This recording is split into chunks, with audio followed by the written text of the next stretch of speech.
যদি আপনি মাঝরাতের দিকে জেগে যান তাহলে এই ভুলগুলো কখনোই করবেন না, কারণ ওই সময়টা এতটা নীরব থাকে না যতটা মনে হয়।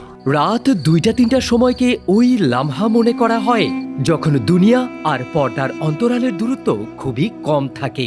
ওই সময়ে জেগে যাওয়া কোনো ইত্তেফাক নয়, একটা দাওয়াতও হতে পারে। এরপর আপনি কি করবেন তার সবকিছু বদলে যেতে পারে। প্রথম কথা, যদি খাটের নিচে থেকে অদ্ভুত কোনো আওয়াজ আসে তখন হঠাৎ করেই খাটের নিচে উকি দেওয়ার ভুল করবেন না।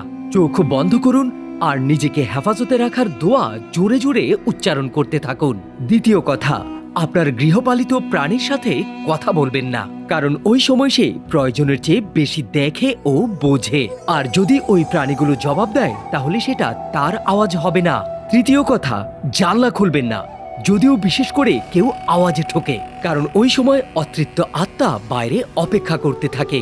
চতুর্থ কথা, যদি হঠাৎ করে কোনো জিনিস পড়ে যায়, সেটা হতে পারে চায়ের কাপ অথবা কোনো ছবি, সেটা উঠাবেন না, শুধু দোয়া পড়তে থাকুন। পঞ্চম কথা, আয়না দেখবেন না, কারণ ওই সময়ে আয়না ওইটাই দেখায় যেটা আপনার পিছনে থাকে। তো আপনি কি লাইট অন করবেন নাকি এমনি শুয়ে থেকে বোঝাবেন যে আপনি ঘুমিয়ে আছেন?